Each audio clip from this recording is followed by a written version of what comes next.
Student मैं सुमन Sandhu Guru Brahm teacher training college Shri Vijaynagar online class में आपका स्वागत है। तो जो अपना टॉपिक चल रहा है वो चल रहा है पाठ्य सहगामी क्रियाओं का स्वरूप एवं महत्व, यानी कि फॉर्म एंड इम्पोर्टेंस ऑफ को करिकुलम एक्टिविटीज, यानी कि आपकी पाठ्य सहगामी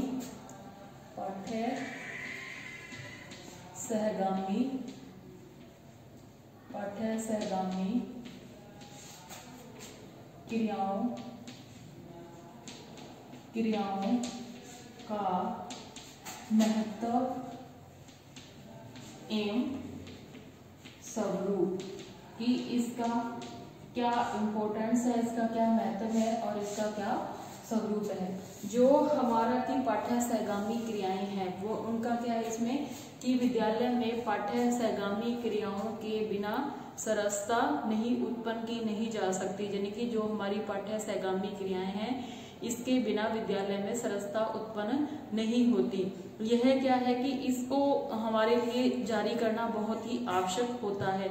जो कि शिक्षा होती है वह केवल बच्चे का एकांगी विकास ही कर पाती है, लेकिन उसका इस शिक्षा के माध्यम से बच्चे का केवल एकांगी विकास होता है, उसका सर्वांगीण विकास नहीं होता। जो हमारा माध्यमिक शिक्षा बोर्ड आयोग है उनका मानना है कि इसके बिना हम क्या करते हैं, जो हमारी पाठ्य सहगामी क्रियाएं हैं इसके बिना हम बच्चे का पूर्ण रूप से विकास नहीं कर पाते। तो इसका संचालन पाठ्यक्रम के साथ साथ पाठ्य सहगामी क्रियाओं का भी हमें संचालन करना चाहिए, इनको लागू करना चाहिए। तो मैंने आपको कल 3 पॉइंट करवाए थे। पहला तो आपका था कि नैतिक प्रशिक्षण। पहला क्या था आपका नैतिक प्रशिक्षण। नैतिक प्रशिक्षण में क्या होता है कि जो हमारी पाठ्य सहगामी क्रियाएं हैं इनके माध्यम से हम नैतिक प्रशिक्षण बच्चे का करते हैं। कैसे? जैसे कि उसके चरित्र का निर्माण, जो हमारी पाठ्य सहगामी क्रियाएं होती हैं वो बच्चों क्या क्या करती हैं, उसके चरित्र का निर्माण करती हैं। और जो भी बच्चा छात्र जो भी है उसमें अपने क्या करता है कि जो भी किसी भी गेम में अगर अपने जो पाठ्य सहगामी क्रियाएं करवाते हैं उनको कोई खेल कूद करवाते हैं तो उसमें क्या होता है उनका ग्रुप वाइज उनको डिवाइड कर दिया जाता है और उस उनके ग्रुप या टीम का एक कैप्टन होता है। तो वो कैप्टन को नेता के रूप में माना जाता है और वो क्या करता है उसके जो भी वो कहते हैं उसकी आज्ञा का वो क्या करता है पालन करता है। तो इससे क्या होता है बच्चे में व्यवहारिकता उत्पन्न होती है, बच्चे में नैतिकता के गुण का विकास होता है। दूसरा मैंने आपको करवाया था सामाजिक प्रशिक्षण। दूसरा आपका था सामाजिक प्रशिक्षण। सामाजिक प्रशिक्षण करवाया था। इसमें क्या होता है कि बच्चे में अगर समाज के प्रति उसके व्यवहारिकता उत्पन्न करनी है तो उसमें क्या करना है, उसको जैसे शिविर हो गए समाज सेवी संबंधी बनाना है, समाज की सेवा से संबंध स्थापित करना है। तो उनको जो हमारे जैसे शिविर लगाने के लिए स्काउट होगी, रेड क्रॉस हो गया आदि, ये सारी क्रियाएं इसमें क्या करनी चाहिए शामिल करने हैं, जिससे कि बच्चे में जो भी उससे हमारे समाज में जो भी कृतियां बुराइयां हैं वो क्या उसके बारे में जान सके। उसके बाद मैंने आपको तीसरा करवाया था नागरिक प्रशिक्षण। तीसरा था आपका नागरिक प्रशिक्षण। नागरिक प्रशिक्षण में क्या होता है कि इसमें बच्चे में जो भी क्रियाएं होती हैं उनके ये क्रियाएं क्या करती बालकों में वास्तविकता की स्थितियों को पैदा करती हैं और वो क्या करता है समुदाय में सेवा करना और उससे एवं स्वतंत्र निर्णय में सहायक होता है। ये क्रियाएं बालकों को लोकतंत्रीय और नागरिकता उत्पन्न करती हैं। उसके बाद अब आपका है आगे चौथा पॉइंट है वो है कि उनका किशोरावस्था की आवश्यकताओं की पूर्ति। किशोरावस्था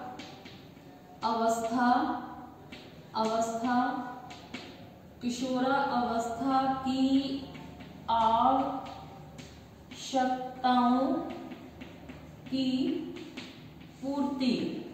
जो हमारी पाठ्य सहगामी क्रियाएं हैं वो क्या करती हैं हमारी, जैसे कि किशोरावस्था, जैसे कि बालक बड़ा होता है तो उसमें अनेक प्रकार के क्या संवेग उत्पन्न होते हैं। तो जो हमारी पाठ्य सहगामी क्रियाएं हैं वो क्या करती हैं, उनकी जो होती है उम्र होती है, इनकी आयु होती है, यह अवस्था उनकी अत्यंत ही कोमल अवस्था होती है। इसमें क्या करता है कि इस समय बालक के अतिरिक्त शक्ति का क्या होता है, विकास होता है। इसमें अतिरिक्त शक्ति का अधिक्य पाया जाता है तथा उसमें अनेक प्रकार के मानसिक संवेग उत्पन्न होते हैं और जिज्ञासाओं का एक तूफान सा उड़ता है। किस अवस्था में? किशोरा अवस्था में। जो हमारी पाठ्य सहगामी क्रियाएं हैं वो उनको क्या करती हैं, उन प्रकार की मानसिक दशा के लिए अत्यधिक भावुक हो उठते हैं जो हमारे किशोर होते हैं। तो उनमें अनेक प्रकार के मानसिक विकास उसे क्या करते हैं, घेर लेते हैं। इस अवस्था में आप जो हमारी पाठ्य सहगामी क्रियाएं हैं वो क्या करती हैं, उचित प्रकार की भावना को उसको प्रकट, जो कि इसके अंदर भावना छुपी हुई है, वो जो हमारी पाठ्य सहगामी क्रियाएं हैं उसके माध्यम से उनको क्या किया जाता है, बाहर निकाला जाता है। और इन क्रियाओं द्वारा अतिरिक्त शक्ति और मूल प्रवृत्तियों के लिए विभिन्न उपयोगी धाराओं को प्रवाहित किया जाता है एवं छात्र में क्या होता है, भावुक मन और उचित मार्ग पर ला सकते हैं हम पाठ्य सहगामी क्रियाओं के द्वारा बच्चे में। इस प्रकार में बालक की काम वासना, कविता होगी, वाद विवाद हो गया, खेल कूद हो गया, संगीत होगी, कला होगी आदि में लगाकर बच्चे को शोधित कर सकते हैं। ये क्रियाएं किशोरावस्था की आवश्यकताओं की क्या करती है, पूर्ति करती है। उसके बाद आपका चौथा पॉइंट है अवकाश की। आप जो भी अवकाश हो गया, यानी कि जो आपको छुट्टी होती है, जो जिस दिन छुट्टी होती है, अवकाश की आवश्यकताओं की पूर्ति। पांचवा हो गया अवकाश की आवश्यकताओं की पूर्ति। आवश्यकताओं की पूर्ति, जो हमारी पाठ्य सहगामी क्रियाएं हैं वो क्या है, जैसे हमारा जो टाइम पीरियड है उसमें क्या है, वर्तमान युग में हमारा जो वर्तमान युग में आवश्यक अवकाश के जो क्षण है, यानी कि जो हमारा छुट्टी का टाइम पीरियड है उसके अंतर्गत जो हमारी क्रियाएं हैं उनका क्या होता है, सदुपयोग होता है। इसमें क्या है, बस सदुपयोग करने की बच्चा क्या करता है, कला सीखता है। जैसे कि बच्चे के पास, किसी बच्चे को ड्राइंग का शौक है या गीत संगीत का शौक है, तो अगर उसके पास टाइम है, जैसे कोई घर में कोई टाइम बचता है, तो उस टाइम पीरियड में वो क्या करता है, इन जो भी उसकी रुचियां इंटरेस्ट है उनको क्या करता है, उस टाइम पीरियड में वो काम करता है और उनकी अपनी रुचि को क्या करता है, रुचि को बढ़ाता है। और जो उसका अवकाश का टाइम पीरियड है उसके माध्यम से वो क्या करता है, उसका क्या होता है, टाइम अच्छा उसके माध्यम से व्यतीत हो जाता है। और उसमें क्या करता है, उनकी सहगामी क्रियाओं के माध्यम से बालक अपनी रुचि और रुचि के अनुसार रुचि का विकास कर लेता है और इन क्रियाओं में उनकी रुचियों को कलात्मकता हो जाती है। इसके अतिरिक्त समय में वो क्या करता है, वाद विवाद हो गया, खेल कूद आदि करते हैं, साहित्य पढ़कर अपना टाइम निकालते हैं, और निबंध प्रतियोगिता, कविता प्रतियोगिता आदि में वो भाग लेकर बचपन के अध्ययन को क्या की और प्रवृत्त करते हैं। तो ये आपका क्या हो गया, अवकाश की आवश्यकताओं की पूर्ति, यानी कि उसके पास पढ़ाई के बाद जो टाइम बचता है, घर पे जो टाइम बचता है, तो उस समय वो इन पाठ्य सहगामी की क्रियाओं के माध्यम से इनको क्या करता है, पूरा करता है। उसके बाद है आपका विद्यालय के छठा है आगे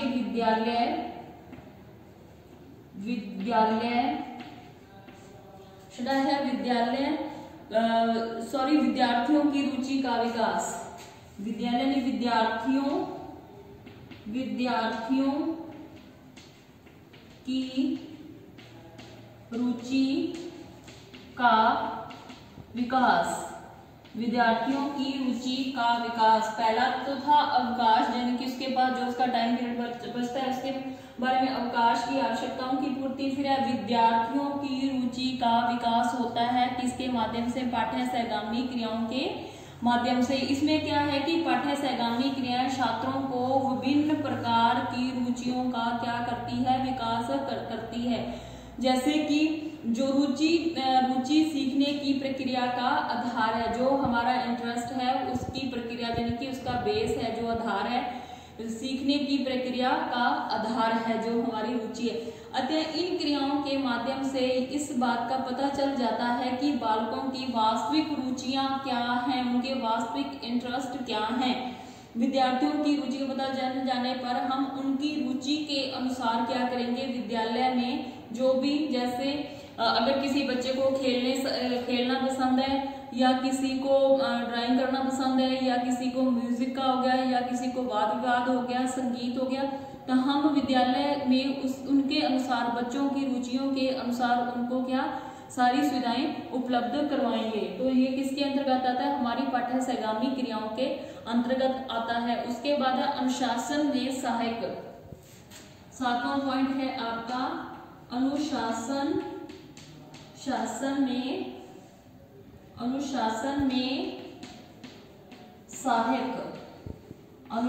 में सहायक। अनुशासन में सहायक कैसे हो गया, अनुशासन में सहगामी क्रियाओं द्वारा बच्चा क्या करता है, अनुशासन में रहना सीख जाता है, और उसमें अनुशासनहीनता होती है वो क्या हो जाती है, समाप्त हो जाती है। जब बालक इन रचनात्मक क्रियाओं में भाग लेते हैं, जैसे कि कोई बच्चा बहुत ज्यादा शरारती है, तो हम उसको सहगामी क्रियाओं के माध्यम से हम उसको बच्चे को किसी काम में लगा देते हैं, तो वो क्या हो जाता है, उसमें जो अनुशासनहीनता वो पैदा होती है वो क्या कम हो जाती है। हम उसको उस काम में लगाते हैं तो वो उसकी रुचि, इंटरेस्ट उसकी ओर बढ़ जाता है, तो वो क्या करता है, शरारत करना कम कर देता है, तो उसमें जो अनुशासनहीनता होती है वो कम हो जाती है। उसके बाद है आपका आगे शारीरिक विकास। 8वां पॉइंट आपका है शारीरिक विकास। इसमें क्या होता है, शारीरिक विकास में बच्चे का जो भी है कि जो हमारी सहगामी क्रियाएं हैं, पाठ्य सहगामी क्रियाएं हैं, वह बच्चे के शारीरिक विकास में बहुत ही उपयोगी होती हैं।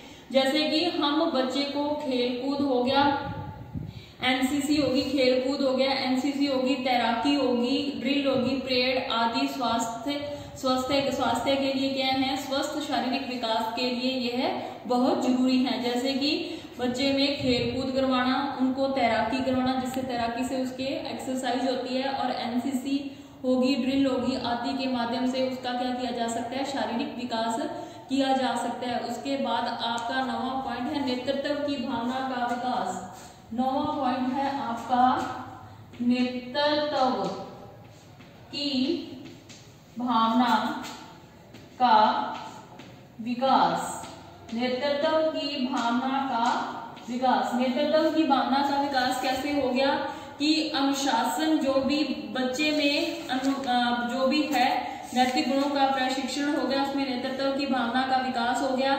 जैसे कि पाठ्य सहगामी क्रियाएं बालकों में क्या करती हैं, धैर्य उत्पन्न करती हैं, धैर्य उत्पन्न आत्मविश्वास बनाती है, उसमें धैर्य उत्पन्न हो गया, आत्मविश्वास हो गया, साहस हो गया, उसको कार्य के लिए उत्साह पैदा हो गया, और विश्वास से तथा तत्परता के गुणों आदि का विकास होता है। अगर हम उसमें नेतृत्व की भावना का विकास करना है तो जो हमारी पाठ्य सहगामी क्रियाएं हैं इसमें बहुत उपयोगी होती हैं। इससे क्या होता है कि बच्चे में एक तो धैर्य उत्पन्न होता है, आत्मविश्वास बनता है, उसका कार्य के लिए उत्साह पैदा होता है, और विश्वास से तत्परता आदि के गुणों का भी विकास होता है। उसके बाद आगे आपका 10वां पॉइंट है मनोरंजन प्रदान करना। 10वां पॉइंट आपका है मनोरंजन प्रदान करना।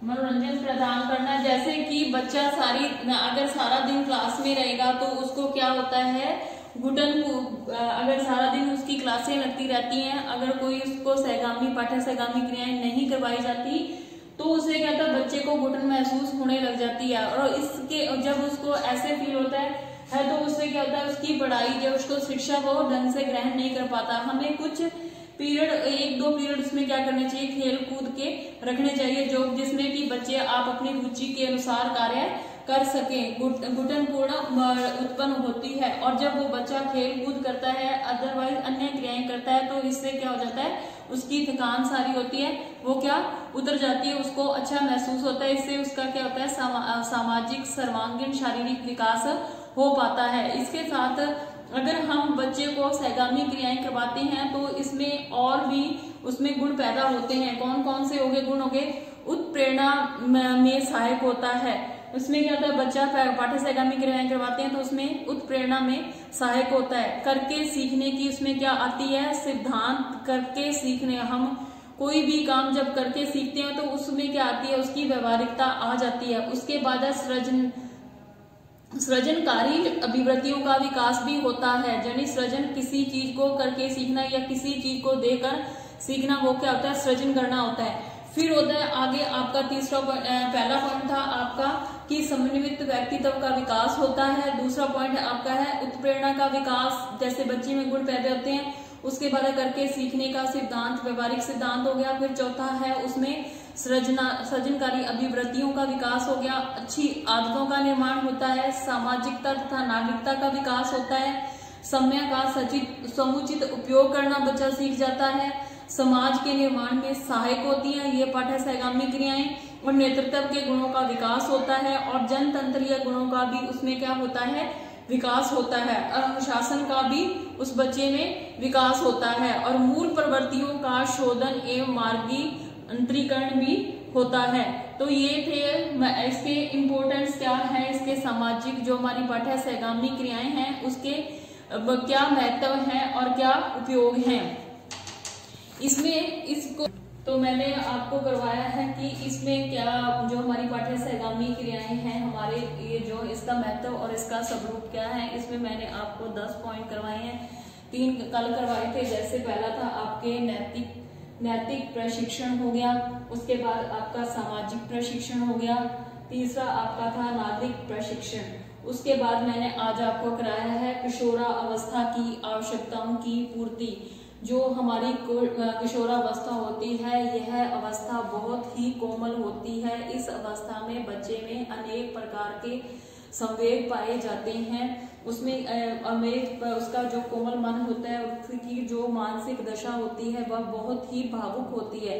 अगर हम बच्चे को इस टाइम पीरियड में पाठ्य सहगामी क्रियाओं के माध्यम से उसमें वाद विवाद प्रतियोगिता होगी, खेल कूद हो गया, संगीत हो गया आदि इन क्रियाओं में लगाते हैं तो बच्चे में क्या होता है, उसका मन उसकी ओर हो जाता है, जिससे कि उसमें अनेक प्रकार की जो उसके अतः ये क्रियाएं किशोरावस्था की आवश्यकताओं की पूर्ति के लिए बहुत ही आवश्यक होती हैं। तो ये आपकी होगी किशोरावस्था की आवश्यकताओं की पूर्ति। उसके बाद मैंने कहा था अवकाश की आवश्यकताओं की पूर्ति। अवकाश, जैसे कि बच्चे के पास टाइम बचता है, उस टाइम पीरियड में उस अवकाश के समय का सदुपयोग करना बच्चा क्या सीख जाता है, किसके माध्यम से, पाठ्य सहगामी क्रियाओं के माध्यम से। अगर हम बच्चे को इस जो हमारा उनका टाइम पीरियड है, अवकाश का समय है, उसका वो सदुपयोग करना नितांत ही आवश्यक होता है। सहगामी क्रियाओं के माध्यम से बालक अपनी रुचि के अनुसार उसका क्या कर लेता है, विकास कर लेता है। इन क्रियाओं के द्वारा उसकी रुचियों में कलात्मकता आती है और वे अतिरिक्त समय में वाद विवाद, खेल कूद हो गया उसका आदि करते हुए, साहित्य पढ़ते हुए अपना क्या करता है, अवकाश का टाइम है वो सेट करता है। उसके बाद वो है कि विद्यार्थियों की रुचि का विकास। हर बच्चे का क्या होता है, अपनी अपने इंटरेस्ट होता है। तो जो हमारी पाठ्य सहगामी क्रियाएं हैं वो इन रुचियों का क्या करती हैं, विकास करती हैं। कि बालकों की हम पाठ्य सहगामी की क्रियाओं के माध्यम से हम यह जान सकते हैं कि बच्चों की किस चीज में रुचि है, क्या रुचि है, क्या रुचि है, और इन रुचियों का पता चल जाता है और हम उसी के आधार पर हम बच्चे को पाठ्य सहगामी क्रियाएं करवाते हैं। उसके बाद है अनुशासन में सहायक। अगर कोई बच्चा अनुशासनहीनता करता है तो हम उसका जो है कि अनुशासनहीनता करता है तो हम जब बालक में इन रचनात्मक क्रियाओं में भाग लेता है, पाठ्य सहगामी क्रियाओं में भाग लेता है, तो उसका उसे जो अनुशासनहीनता होती है, अनुशासनहीनता क्रियाओं में का समय नहीं मिल पाता। जैसे ही मैंने आपको उदाहरण के तौर पे बताया था कि बच्चा बहुत ज्यादा शरारती है, अगर हम उसे उसकी रुचि के अनुसार काम सौंपेंगे तो उसका मन उस और हो जाएगा और बच्चा शरारत करना कम कर देगा। तो ये हो गया अनुशासनहीनता में सहायक, अनुशासन स्थापना में सहायक होती है। उसके बाद है शारीरिक विकास। शारीरिक विकास कैसे हो गया कि जो हमारी पाठ्य सहगामी क्रियाएं हैं वह बच्चे के शारीरिक विकास में बहुत ही सहायक होती हैं। जैसे कि हम बच्चे को खेल कूद हो गया, एनसीसी होगी, ड्रिल होगी, तैराकी आदि में उसका क्या करते हैं, उसको उसकी रुचि पैदा करते हैं, तो उससे उसका क्या होता है, शारीरिक विकास हो पाता है। उसके बाद है नेतृत्व की भावना का विकास। जो हमारी पाठ्य सहगामी क्रियाएं हैं उसमें बालकों में धैर्य, आत्मविश्वास, धैर्य हो गया, आत्मविश्वास हो गया, साहस हो गया, कार्य के प्रति उत्साह पैदा करना हो गया तथा तत्परता आदि गुणों का विकास होता है। उसके बाद है मनोरंजन प्रदान करना। जब बच्चे को सारा दिन क्लास में, कक्षा में लगातार पढ़ाया जाएगा तो इससे क्या बच्चे को घुटन महसूस होती है। तो अगर हम घुटनपूर्वक वातावरण पैदा हो जाता है जिससे कि उसको थकान का अनुभव होता है, हमें क्या करना है कि बच्चे को पाठ्य सहगामी क्रियाओं के लिए एक पीरियड उनका सेट करना चाहिए जिससे कि उनका सर्वांगीण विकास हो सके। इसी के साथ मैंने उनके और भी गुणों का विकास बताया था। वो कौन कौन से गुण हैं? पहला है समन्वित व्यक्तित्व का विकास। समन्वित व्यक्तित्व जैसे कि मिलजुल कर काम करने का विकास होता है बच्चे में। फिर दूसरा मैंने बताया था उत्प्रेरणा में सहायक। तीसरा बताया था करके सीखना, कि बच्चा जो भी करके सीखता है उसे सृजनात्मकता भी बोल सकते हैं, कि जो बच्चे की रुचि होती है अगर हम उसको वो सहगामी क्रियाएं करवाते हैं तो बच्चा करके उस काम को करके करना सीख जाता है, उसमें करके सीखने का गुण पैदा होता है, उसके सिद्धांत व्यवहारिक प्रयोग हो जाता है। उसके बाद चौथा था सृजनात्मक अभिवृत्तियों का विकास होता है।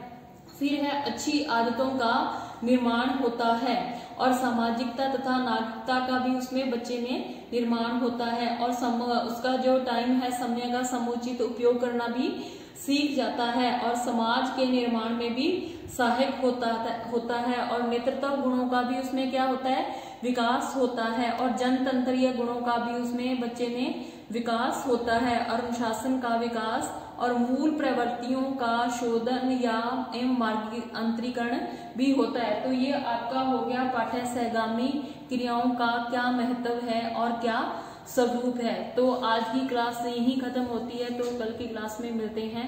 धन्यवाद।